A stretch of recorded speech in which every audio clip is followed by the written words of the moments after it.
Welcome to my channel everyone. I am Susmita, I am a counselling coach. আর আমি এখানে law of অ্যাট্রাকশনের সঙ্গে related সমস্ত জিনিস শেয়ার করি। তো আজকে আমি কথা বলবো how to remove third party from your relationship. এই টপিকের ওপর প্রচুর কোয়ারিজ আসে, তো এন পর্যন্ত ভিডিওটিকে ভালো করে দেখবেন যাতে আপনি ক্লিয়ারলি সমস্ত পয়েন্টসগুলোকে বুঝতে পারেন। So let's begin. তো যদি আপনার রিলেশনশিপে কোনো থার্ড পার্টি এসে গিয়ে থাকে, তো সবার প্রথমে তাকে এনার্জি দেওয়া বন্ধ করুন। এই যে আপনি বারবার বলছেন আমার রিলেশনশিপে থার্ড পার্টি এসে গেছে, তো এটা আপনি অ্যাফার্মেশন দিচ্ছেন। তো সবার প্রথমে আপনাকে এই অ্যাফার্মেশনটা দেওয়া বন্ধ করতে হবে। কারণ আপনি যদি বারবার থার্ড পার্টিকেই এনার্জি দেন, তো আপনার পার্টনারের লাইফে থার্ড পার্টিই রয়ে যাবে এবং আপনি ওনার জীবন থেকে বেরিয়ে যাবেন। আমরা যে জিনিসের ওপর কন্টিনিউ ফোকাস করি, এনার্জি দিই, সেটাই গ্রো হয়ে যায়। আপনি এটাকে এনার্জি দিচ্ছেন যে থার্ড পার্টি এসে গেছে, তো আপনার মাইন্ডেও সেই একই ভিজুয়ালাইজেশন চলছে যে আপনার পার্টনারের সাথে থার্ড পার্টির অ্যাফেয়ার চলছে।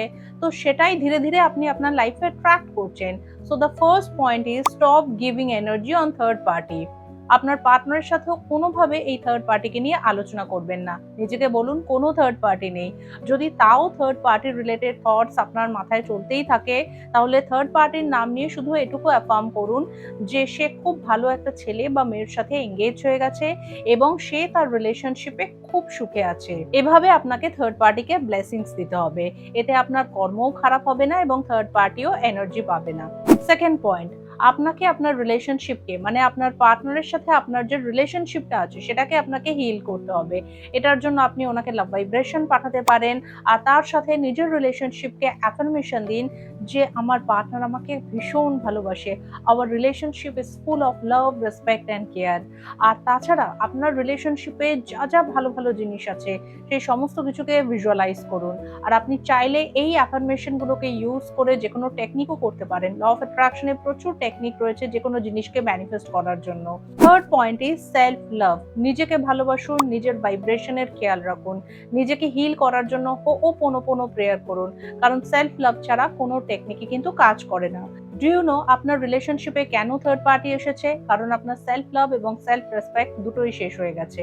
আর যে মানুষ নিজেকে রেসপেক্ট করে না, নিজেকে ভ্যালিউ দেয় না, তাকে কেউ ভ্যালিউ দেয় না এবং এভাবেই তার রিলেশনশিপে থার্ড, ফোর্থ, ফিফথ পার্টি এসে যায়। আমার কাছে এই ধরনের কোয়ারিজ প্রচুর আসে যে আমার দ্বারা তো এসব কিছু হবে না, আমার পার্টনারকে ছাড়া আমি বাঁচতে পারবো না। তো করবেন না, কে বলেছে আপনাকে করতে? আপনি করবেন না তো আপনার উইশ ফুলফিল হবে না। আমরা শুধু বাইরে থেকে আপনাকে সাজেশন দিতে পারি, বাকি সবকিছু ডিপেন্ড করছে আপনার উপর। এই জন্য আমি প্রত্যেকটা ভিডিওর এন্ডে বলি, you are the creator of your destiny. এবারে আমি থার্ড পার্টি রিলেটেড একটা স্টোরি শেয়ার করব আপনাদের সাথে।